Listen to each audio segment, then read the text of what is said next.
I'm singing the most R&B of R&B stuff to my plants, pouring my heart out, Prince and Purple Rain, like it gets crazy.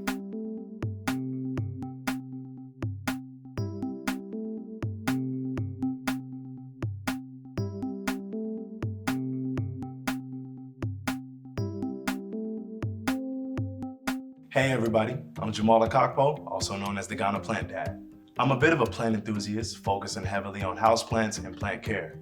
I've actually built up quite a following over my socials, and I'm pretty tapped into the plant care community.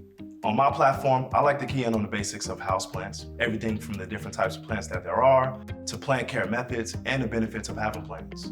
I'll be going over the most basic plant care tips and tricks so you'll be able to not only keep your plants alive, but actually have them thrive. These tips and tricks are for any and everyone. The most beginner plant parents can follow these basic steps and start their plant parenthood journey.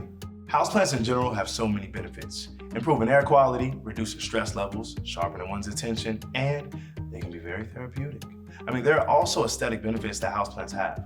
They fill up a space, hide views, add color, ambiance, and they bring character to a bland space. What I want to start with is going over the different types of houseplants that you can add to your space. Whether you're looking to get started as a first-time plant parent or you're just looking to add some flavor to your already existing array of houseplants. This lesson will go over the very basic starter plants to a few plants that I consider to be more advanced. I personally classify plants ranking based on how demanding they are. Plants that need constant watering, sunlight, adjustments, or tending to, I consider to be advanced. Whereas the plants you can just set up, check in on them every few weeks, I tend to put in the beginner category. Alright, so let's begin with the Pothos plant. The Pothos is known as a great starter plant, and that's largely because of its flexibility. For a new plant parent, this is a great option, and that's because it's so undemanding. The Pothos loves bright indirect light, but if the environment doesn't provide that, it can still do well in low light conditions. Another great thing about them is that they can grow in almost anything, from dry soil to vases of water. The amount of flexibility that this plant has makes taking care of it very easy. Also, look at these leaves. Who doesn't like little heart-shaped green leaves? They just make you smile. All right, and next here we have the ZZ plant.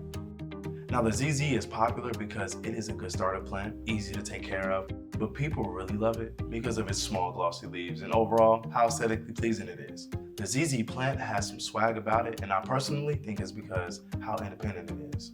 These plants don't require a lot of maintenance.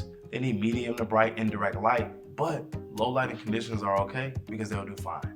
These plants only need watering every 2 to 3 weeks, so the ZZ plant is actually perfect for some of the forgetful folks or people who are too busy to take care of their plant children. But overall, these plants are amazing. So the Pothos and ZZ plants are some of the smaller, low maintenance beginner plants that I wanted to introduce to you all. So now I want to transition to a still very easily manageable plant with a little bit more size to it. This here is a snake plant. Now, snake plants are succulents, which are types of plants that can thrive in dry conditions because they store water in their leaves, stems, and roots. And with that being said, you don't have to do too much to these plants other than make sure you don't overwater them. With snake plants, you can go a few weeks in between waterings. It's actually better to make sure the soil is dry to the touch before you water again. They do prefer bright indirect light and can even tolerate some direct sunlight, but they will grow in low light areas. Now, we're gonna get into some of my favorites. Personally, I like plants with bigger leaves. Overall, I just found out that they fit my aesthetic the best. So we have here the Alocasia, which is also known as the giant elephant ear Alocasia, and we have the Monstera, also known as the Swiss cheese plant. The Alocasia is a tropical landscape plant with giant leaves that look like elephant ears, hence the nickname. It can be grown indoors or outdoors. Alocasias actually prefer constant moisture, so they do require much more tending to than the plants we previously talked about. They love lots of light. At least 6 hours of indirect sunlight, but more is ideal. So me, I love alocasias because they really brighten up a space.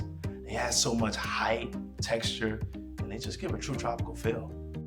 Lastly, we have the Monstera, also known as the Swiss cheese plant. Now this plant is well known for its unique slits and holes in the leaves, hence the cool nickname. Monsteras, they can grow indoors as well as outdoors.